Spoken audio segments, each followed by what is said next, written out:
Hello, everybody, and welcome to another virtual studio show here with me, Paul Malin, and Lisa Leyland on MXGP's kind of MXGP of isolation studio show 2.5. Today's guest will be the Rockstar Energy Husqvarna factory rider, Arminias Jasikonis from Lithuania. We'll check in with him in a moment. But Lisa, before we go anywhere, how are you? How is Spain this week?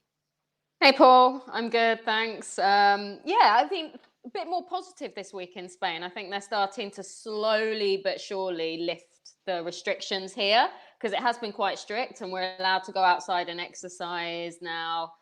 So I'm feeling a little bit positive. So yeah, so far so good. I'm not happy. Why aren't you happy? I'm not happy. What's Belgium. wrong? Belgium. So since we had the whole COVID thing, the whole coronavirus thing, everybody's been self-isolating, self-distancing and 2 meters apart. Even the clouds in the sky for the last 2 months kept their distance and all we had was blue skies. This week, nothing but rain. Yeah.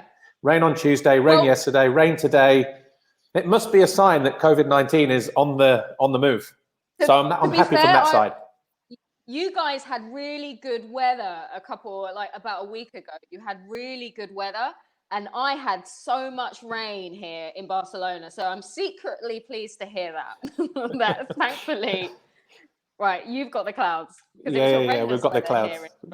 Good. Yeah, it's not been great here the last couple of days. But anyway, look, let's move on with the show. Arminias Jasikonis is waiting for us somewhere in the world. We'll find out where in a moment. But AJ, Rockstar Energy Husqvarna Factory Racing, welcome to our virtual studio show. How are you?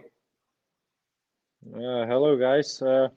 Yeah, I'm doing good, Same, I guess same story in all Europe. So we are here at home. So yeah, it's nothing much to tell about it, Yeah. So where are you? Actually in Belgium, or are you back home in Lithuania?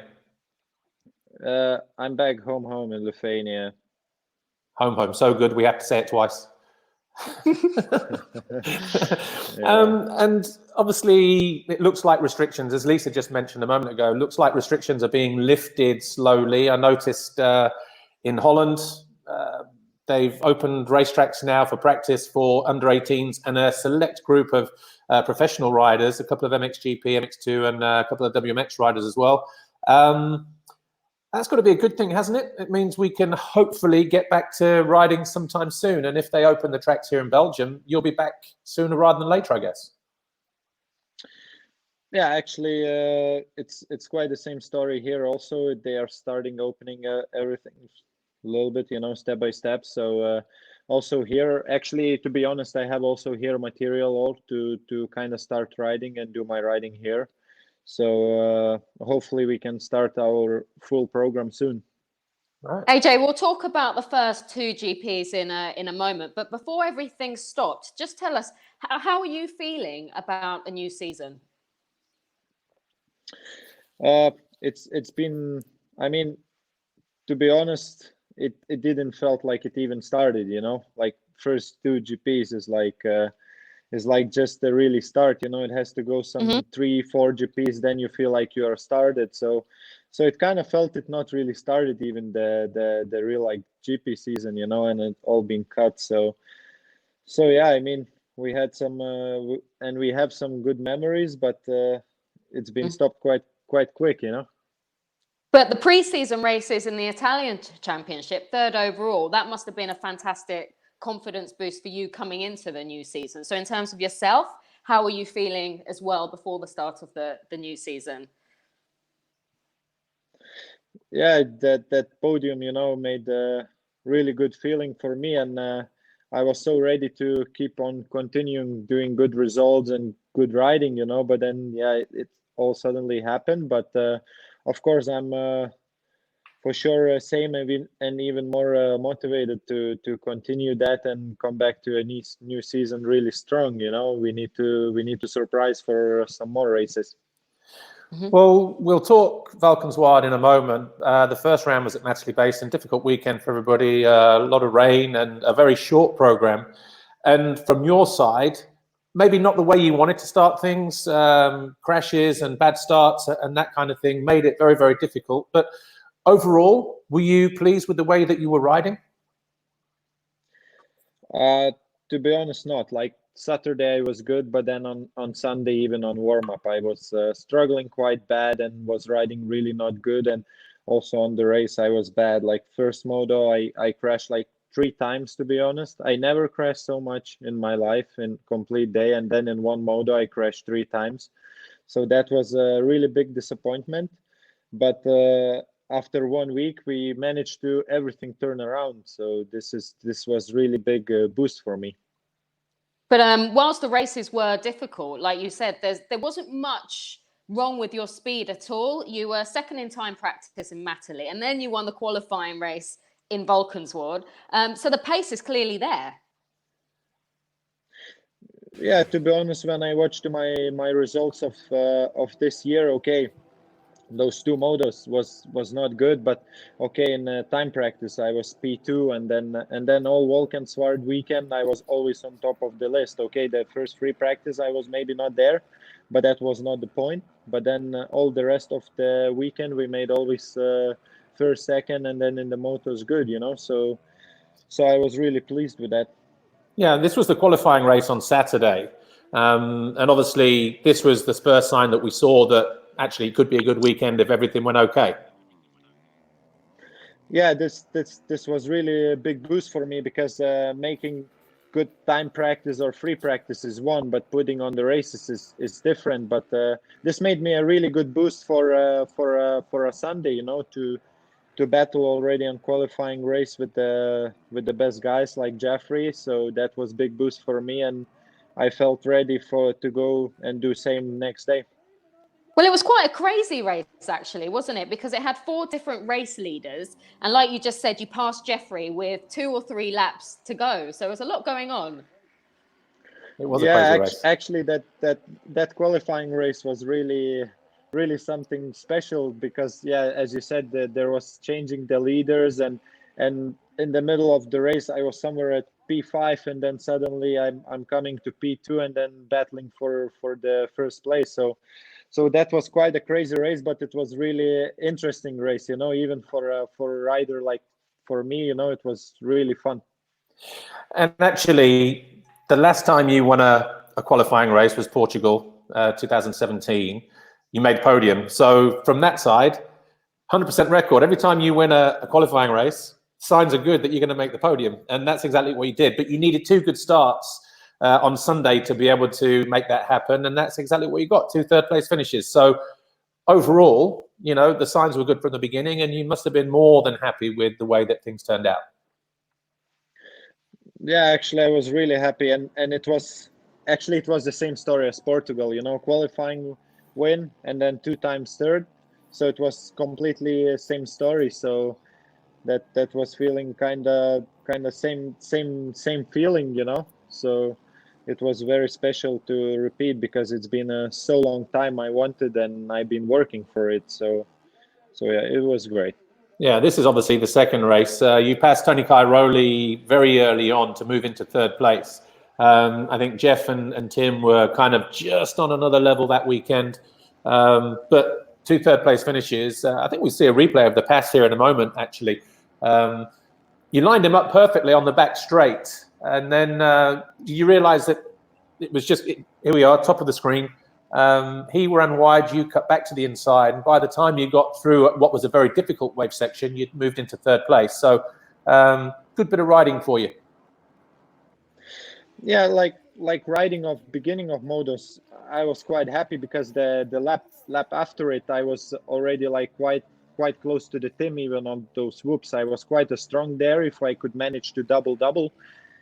But then suddenly after 10 minutes of the moto, then it was quite difficult with my head, because I knew that podium was waiting for so long, and I tried to not to think about it, but still it was playing so bad in my head. So to be open, I was not so pleased with my riding, you know. It wasn't that good, you know, but I still managed to make P3. But when I think now in bed in evening, you know, I think I could have like give some battle for them, you know, that day, because I felt so strong, but it just was playing with my head a little bit, so it was making it much more difficult. Yeah, and obviously, I know Lisa spoke to you after the race. and it seemed like everything was perfect. But you mentioned that you actually crashed in the race, and your pants got ripped, your backside was hanging out. I know you like to put on a good show for the fans, AJ, but come on, seriously, keep it tucked away. Yeah, that, to be honest, that was a bit amateur move, but yeah, it was quite a big crash actually. But there was a podium waiting, so we had to fight till the end. Yeah. Okay, well, AJ, we have a few questions for you from social. This one's from Marcus Martin Kennis, and he says, how old were you when you started riding, and what encouraged you to start? So first of all, hello, Marcus. Thanks for giving me a question, being a little kind of maybe fan. So yeah, I started riding from 4 years old. And of course, I think as for all riders, the dads put you on the bike. For my story, my dad always wanted to be a racer, wanted to ride a bike, but there was just not enough money, not enough budget to buy a bike. So it was more possible for me, and I always liked the bikes when I was a kid. Okay, I was only 4 years old, but yeah, that's how it started. And then day by day, I was just keep on riding every day. I was crazy to ride actually. Oh, well, it's turned out well, hasn't it, so far? So, okay. How's the new racetrack? But the new race truck, by the way, from the first 2 GPs, because it caught a lot of people's eyes, and it looks really impressive from the outside. It's definitely a good way to go racing. Yeah, I mean that the truck is for sure the next level.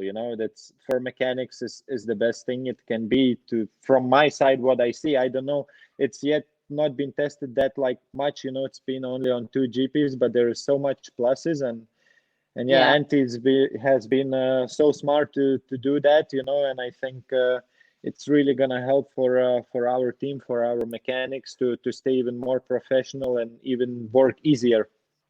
And actually, yeah, talking to Antti at the race weekend, I think he said something, it saves like maybe 45 man hours during the season in terms of what you save compared to the normal thing of parking up the truck, sitting out the awning and filling everything. This is just literally pop out, 30 minutes, job done. Takes one person and not half of the staff. Yeah, exactly. And when you think it's actually such a simple idea and it's just such a simple thing, to do. But yeah, it comes to realize, like, to make it happen, So he was the first one to make it. And I think it's crazy good thing because, yeah, you come to the track, it takes 1 hour to set it up when others has to work for complete day, let's say on Thursday. And we can even come on Thursday evening as like truck driver and just put it out. And it's ready. Okay, well, we have a question for you on Facebook. This one's from Freiberg's 8, and he says, what was the most exciting moment of your racing career? Hey, Freibergs. So, yeah, I think most exciting are 2, for sure the first podium and the second podium. That's for sure the top, because always since I was a kid, I always dreamed it. But to be honest, when I was a kid, I never thought I gonna ride even on MXGP. But I think that's the top league, and those podiums means the most for me. Seems like there's quite a good atmosphere within the team. How is PJ, Paul Jonas, as a teammate?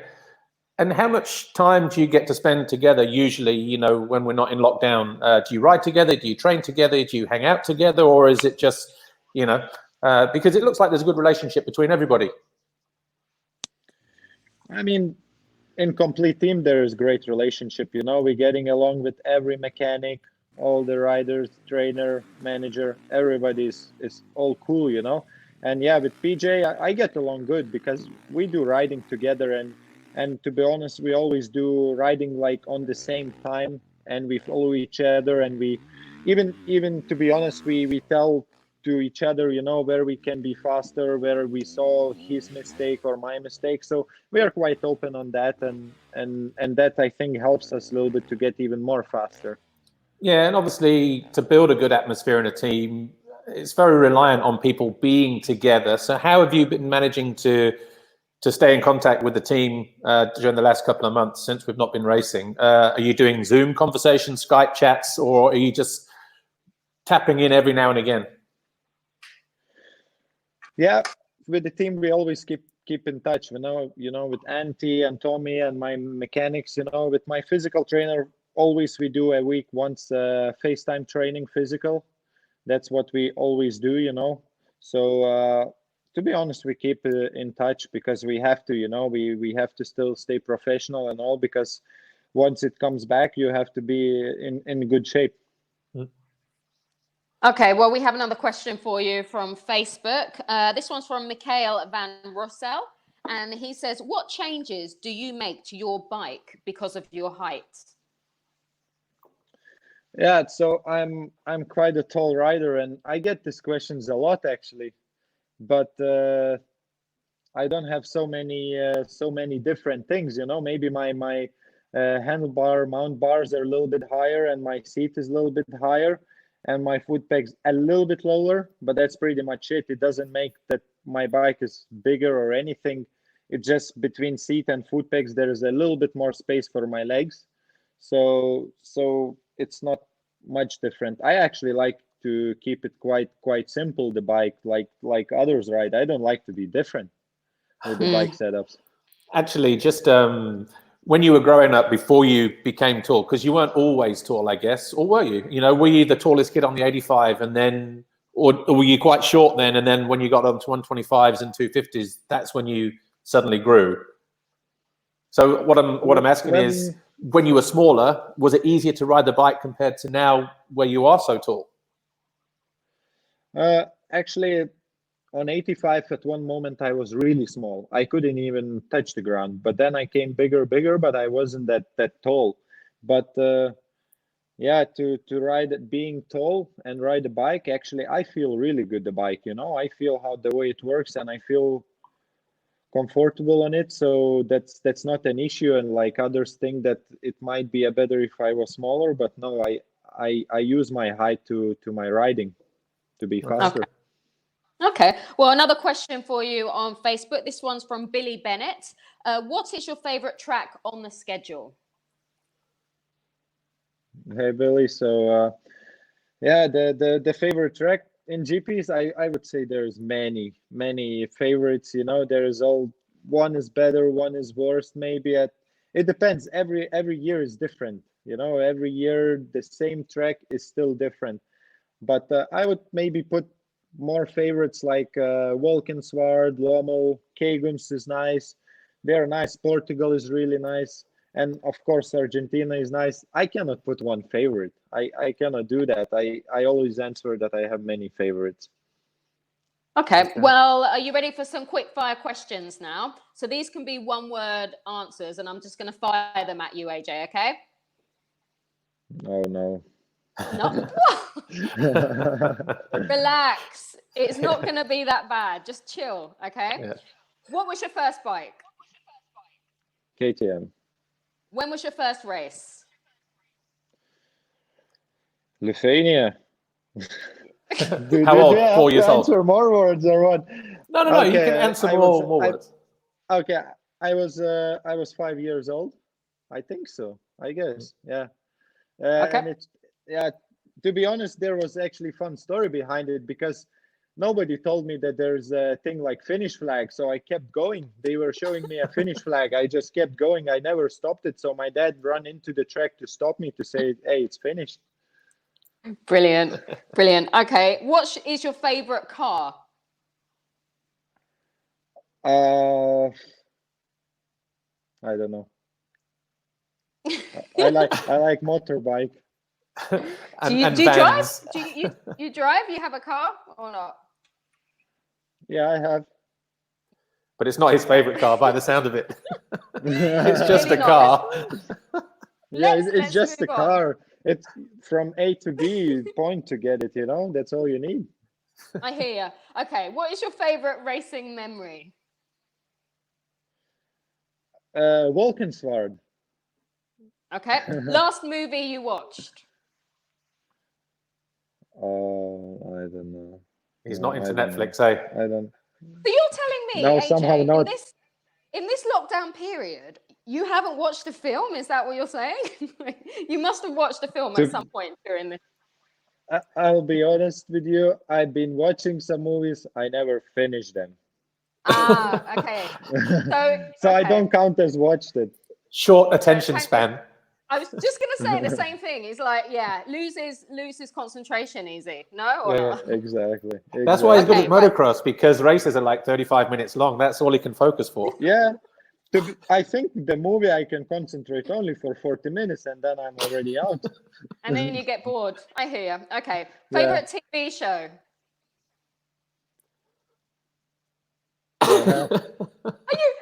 Do you own a TV? Do you actually have a TV?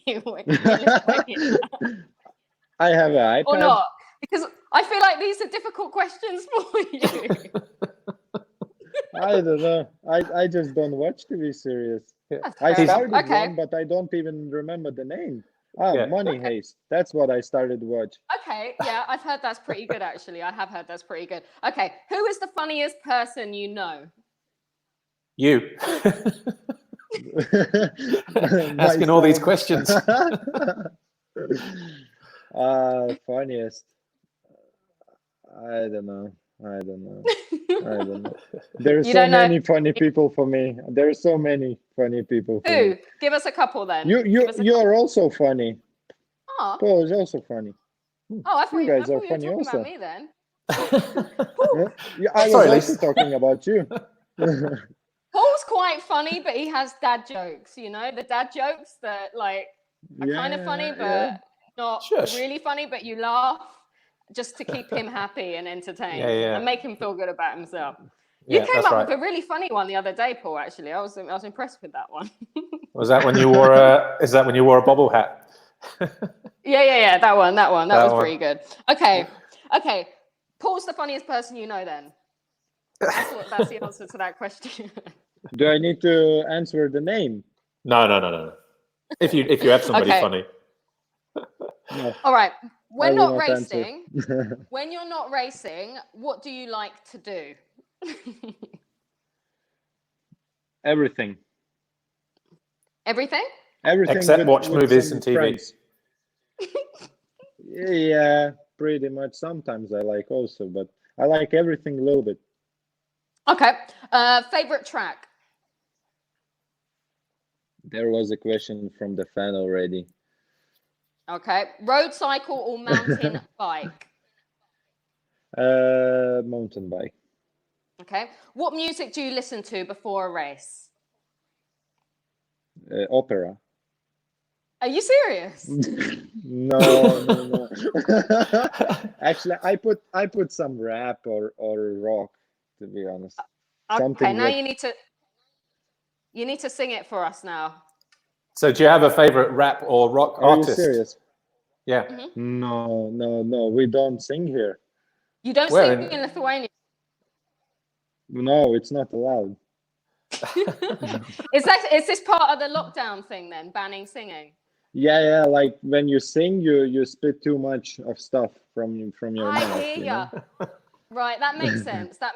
Just so to contain the virus, you're not going to be singing for us today. No, not singing. I can do 20 push-ups in case of that. That's better deal, no? Okay, yeah, you could do if you want. If you could make any sandwich right now, what would it be? Ooh. I guess some chicken teriyaki or something, a lot of ketchup and mayo, and then my trainer would be so angry on me. Yeah. But I would just enjoy it, No salad. No, just chicken. No salad. The first thing out is salad. So if just chicken, ketchup, mayo. If you could do another sport, AJ, what sport would you do? I like BMX. I would try maybe BMX. Cool. Okay. Similar. Yeah. Just like a small mountain bike. We have another question for you from a familiar name, Mike Crass. He says, hard pack or sand? Yeah, Mike, I guess you know the answer. It would be sand. Stand. Okay. And we have another question. This one's from Marilyn O'Hare. How tall are you? You guys can guess it. 6'4". We are in Europe. Come on, we don't say this. No. 2 point. I don't know, like 195. I don't know. Okay, you, Lisa? I would say you're about 200. 200. 196. So I was we were closest. close. We were close. Does that make you taller? Go on. Does that make you taller than Sami Hyypiä? Just a little bit. Just a little bit. So you could play for Liverpool in defence. Yeah, I think so. I should talk to him. Maybe he can push me there. Yeah. Cool. I would have a few words with him. Right. Adrian Witches says, apart from motocross, what hobbies do you have? I know you said you like BMX, but do you do any other hobbies at all? Yeah, actually, I do a lot of hobbies. I like to go swimming. I like to even go play football. I like to go mountain biking, like trail riding, enduro riding. Just bring me everything, I like to do quite all active sports, Okay. If it's good company, it's always good to do something. Who do you go trails riding with? Sorry? Who do you go trails riding with?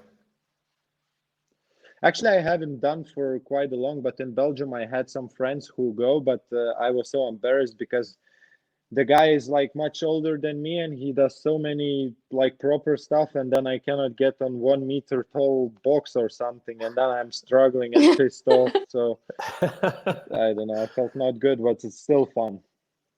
All right. Okay, well, another question from Bill Smith.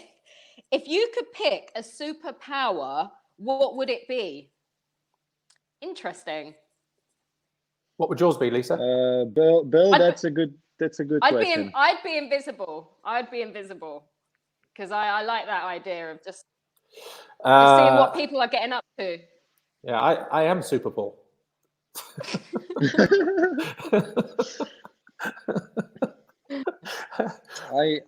I would pick, I don't know what I would pick.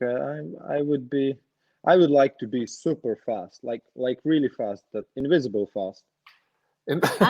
Imagine like in some seconds time I could be in your room already. That would just be that would be quite weird. it would be more like a teleportation, maybe. Big word. It's a little bit like in X-Men, they had the guy who was really, really fast. That's the one. Him. That's the one. That's good. Yeah. That is a good skill. Imagine when I go to some shooting place, when they are shooting some people, I could just like throw the bullets away, Like it looks like for me everything is slow motion. Yes, yes. I like that. I like that answer. Cool. Super fast. Okay. We've got Pusti Fix Guembe. Is that a real name? I'm so sorry if I pronounced that wrong. I'm rubbish with names. I always say that. Do you like painting? I like painting, but I'm really bad at it. Like but I just can't. It's like some people cannot ride a bike, but they want to. So yeah. I am same. I just can't. Can't paint. Okay. I think that's it for the social questions, actually. Hopefully you've answered everyone's question, and thank you for sending them in. Yeah. Well, so no more questions then. Means we're out of time. All that we need to do then is just to say thanks to AJ, Arminias Jasikonis, for joining us today from Rockstar Energy Husqvarna Factory Racing on our virtual studio show 2.5. Hopefully, the next time we see you will be at a racetrack very, very soon. The earliest will be July, though, I guess, at the moment with the current calendar. But AJ, thanks for joining us. Lisa, as always, down there in Spain. We'll see you next week. Don't forget, I'll be back on Tuesday, 4 o'clock, with Instagram Live. And I believe I've got the Jerry Man, actually. Jeremy Van Horbik will be joining me then. Lisa's back on Thursday, 4 o'clock, Instagram Live with Thomas Covington. And then Saturday, a week from now, 4 o'clock, we've got Tim Geiser from HRC. So Thanks as always to our guys in Italy in the control room. Fantastic job. And we'll see you all again soon. I'll see you on Tuesday. Thanks for watching. See you next time. Bye for now.